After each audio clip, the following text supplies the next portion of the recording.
है, अब जो वैल्यू आएगी तुम्हारी वर्ग की क्यू की, ठीक है, ये दो इक्वेशन को तुम्हें याद रखना। अब मैं और आगे बता रहा हूँ, ठीक है।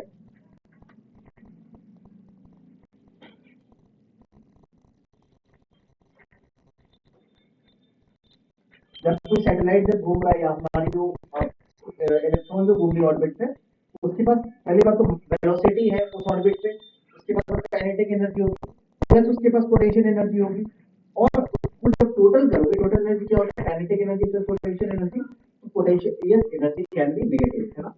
जब उस एनर्जी को अब अगर इसको अगर इतना एनर्जी अगर दे देंगे ना तो भाई ये छोड़ के चला जाएगा ये, ठीक है।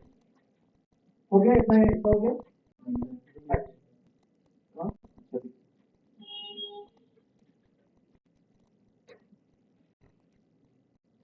अच्छा तुमने आयोनाइजेशन एनर्जी पढ़ी है क्या केमिस्ट्री में? आयोनाइजेशन एनर्जी पढ़ी है क्या? आयोनाइजेशन एनर्जी क्या होता है? The energy given to the electron so that it escape the जिसके कारण क्या होता है, the energy required to remove the electron from a valence shell को अपन ये क्या कहते हैं, आयोनाइजेशन एनर्जी कहते हैं। आयोनाइजेशन एनर्जी क्या होता है? हम जो एनर्जी देते हैं ना, हम जिस जो एनर्जी दे रहे हैं वो एनर्जी पॉजिटिव एनर्जी होती है, और जो एनर्जी निकल रही है वो नेगेटिव एनर्जी होती है, केमिस्ट्री में होता है ना। तो सेम इसके लिए भी सोचते हैं, ठीक है। ये एक तरह से आयोनाइजेशन एनर्जी जैसा ही है। अब इसको इतनी एनर्जी दोगे ना भाई तो ये बाहर निकल के चला जाएगा, ठीक है। अच्छा हो गया। अच्छा तो यहाँ पे तुम्हें क्या पता चला, टोटल एनर्जी क्या होता है, नेगेटिव होता है, ठीक है। टोटल एनर्जी क्या होता है, नेगेटिव होता है। अच्छा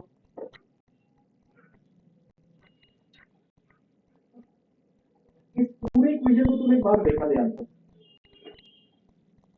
काइनेटिक एनर्जी क्या आया, कुछ ऐसा टर्म आया क्या, पोटेंशियल एनर्जी इसके टू टाइम्स थी क्या, पोटेंशियल एनर्जी या टू टाइप्स थी क्या, मतलब पोटेंशियल एनर्जी ज्यादा होती है काइनेटिक एनर्जी से, तो तुम क्या लिख सकते हो, potential energy is two types of not kinetic energy. अब kinetic energy is equal to total energy, kinetic energy total energy के बराबर होता है, जिसको भी वैसा ही आता है, बस एक नेगेटिव होता है, काइनेटिक एनर्जी पॉजिटिव में होता है और टोटल एनर्जी नेगेटिव में होता है, बट दोनों का एक्सप्रेशन एक एक्स रहता है माइनस एक्स रहता है, ठीक है। यहाँ पे जो ई जो है वो है टोटल एनर्जी, ठीक है, टोटल एनर्जी। अब तुम दो इसको ठीक से भी डिनोट कर सकते हो, तो पोटेंशियल एनर्जी क्या होता है, two times of total energy होता है।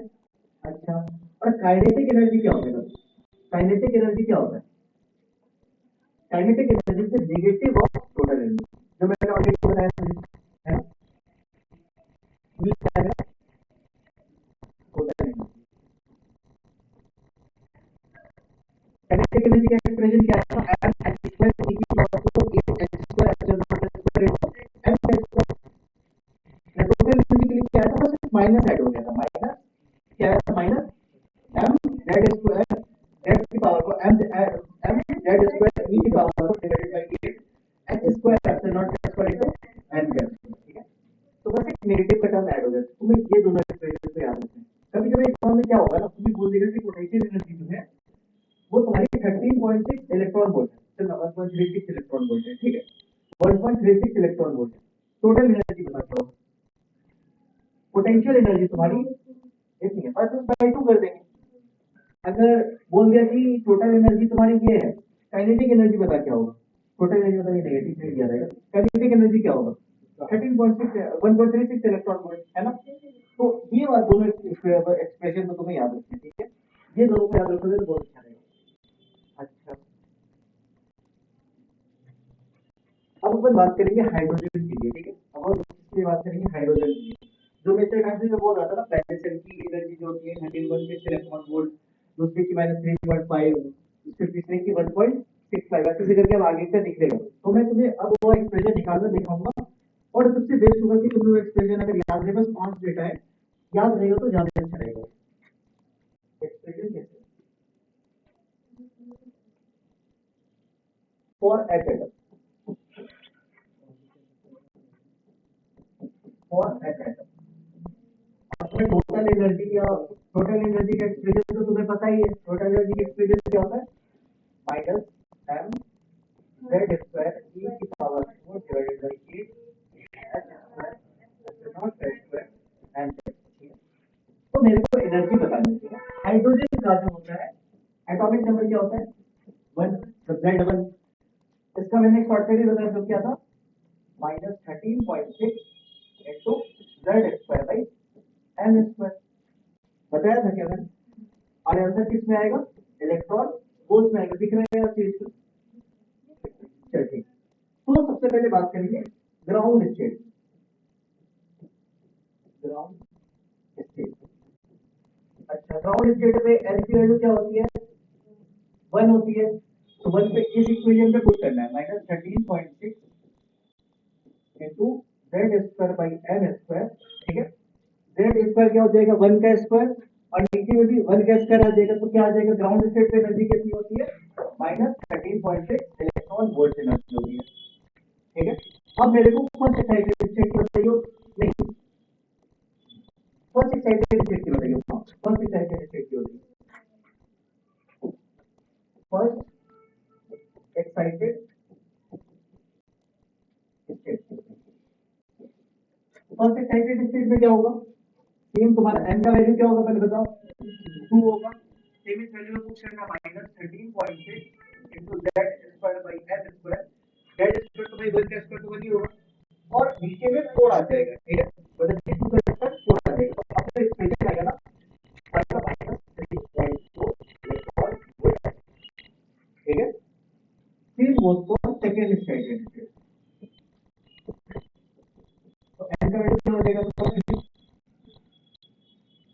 तो -13.6 into z square by l square, तुम्हारा एक्सप्रेशन आएगा -1.51 इलेक्ट्रॉन वोल्ट। अच्छा,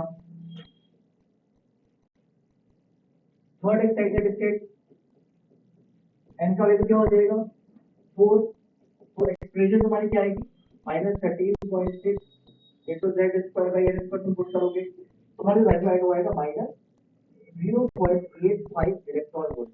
अच्छा जैसे ही अपन सेल से ऊपर बढ़ रहे क्या एनर्जी मेरी बढ़ रही है क्या एनर्जी बढ़ रही है क्या बढ़ रही है क्यों -13.6 था वो कम था ठीक है -3.4 उससे भी कम हो गया ठीक है मतलब उससे ज्यादा एनर्जी होगी नेगेटिव में ज्यादा एनर्जी होगी तो किस सेल से एनर्जी मतलब इलेक्ट्रॉन निकालना इजी हो गई है बताओ किस सेल से इलेक्ट्रॉन निकालना इजी होगा थर्ड वाले से हाँ थर्ड वाले से इजी होगा क्योंकि अगर तुम इसको +0.85 अगर एनर्जी दे दोगे तो ये एनर्जी निकल जाएगा मैंने क्या बोला टोटल एनर्जी जो है वो वर्ल्ड सिस्टम की क्या होती है नेगेटिव होती है तुमने इसको इतना एनर्जी दिया भाई निकल गया बट अगर तुम्हें फर्स्ट सेल से अगर इलेक्ट्रॉन निकालना है ना तुम्हें इतनी ज्यादा एनर्जी देनी पड़ती है यही तुम लोग पढ़ते हो जो ये सेल में तुम लोग देखते हो 2 इलेक्ट्रॉन रहता है तुम लोग देखते हो कि जो तुम्हारा ये वाला जो रहता है तुम्हें ये इलेक्ट्रॉन निकालना मुश्किल होता है एज कम्पेयर टू तुम क्या करते हो वैलेंस सेल से इलेक्ट्रॉन निकालते हो वैलेंस सेल के इलेक्ट्रॉन आराम से इजीली लूज हो जाता है ठीक है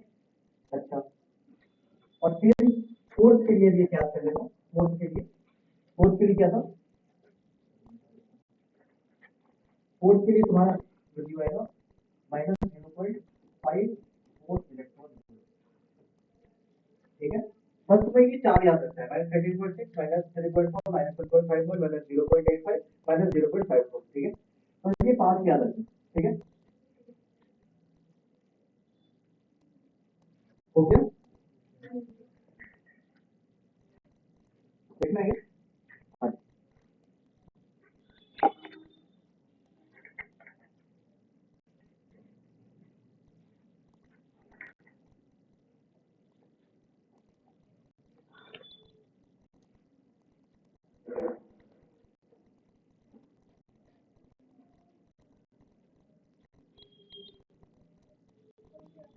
हो गया सबसे पहले लिखिए